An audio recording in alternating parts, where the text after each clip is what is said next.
ازيكم يا حبايب قلبي، عاملين ايه؟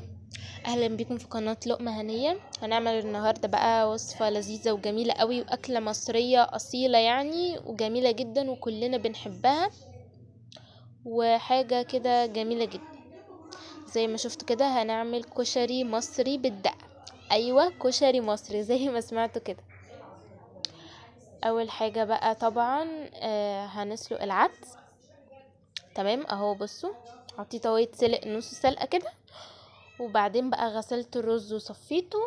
وهستناه يتسوى زي ما قلت لكم كده، يعني نص سوا، وهنزل عليه بالرز، وهسيبهم بقى ايه يستووا مع بعض. وعلى الناحية التانية طبعا حاطه المية بتاعه المكرونة اهي. دي المية بتاعه المكرونة اهي. المية غليت طبعا، حطيت المكرونة، اي نوع مكرونة عندك حطيه، هيبقى حلو جدا جدا جدا.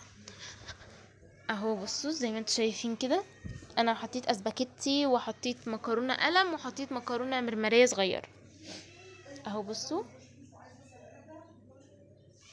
خطيره يا جماعه، والله جميله قوي. انا عن نفسي بحب الكشري جدا جدا، وعملته بقى اللي في البيت ده والله احلى من المطاعم. وطبعا عملت ضربت الطماطم في الخلاط اهو. بصوا الرز بقى اتشرب الميه بقى ووطيت عليه، وهسيبه بقى على نار هاديه كده يستوي مع بعضه. هو كده استوى بقى خالص.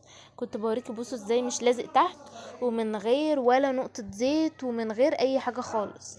جميل جدا جدا يا جماعة، بجد تحفة والله يا جماعة. الكشري كان طعمه خطير. دي بقى الدقة، هنجيب فلفل احمر كده وشطة وتوم وملح، وهنحطهم كده بقى في المدقة دي اهو، وهنحط عليهم الملح وهندقهم بقى. طبعا ده جزء هنعمل بيه الصلصة، والجزء التاني هنعمل بيه الدقة. هنا النور طبعا قاطع، وكنت بوريكم في النور يعني. هنا اهو بصوا، ده بعد ما نزلت الدقة في الزيت وطشيتها بالخل. بصوا طبعا هنا النور مش واضح خالص خالص، وهنا نزلت عليهم بقى بالصلصة عشان النور كان قاطع. بصوا بقى في الاخر، ده طبعا انا كنت كلت وصورت بعد ما كلنا يعني. دمتم سالمين، واشوفكم في فيديو جديد ان شاء الله.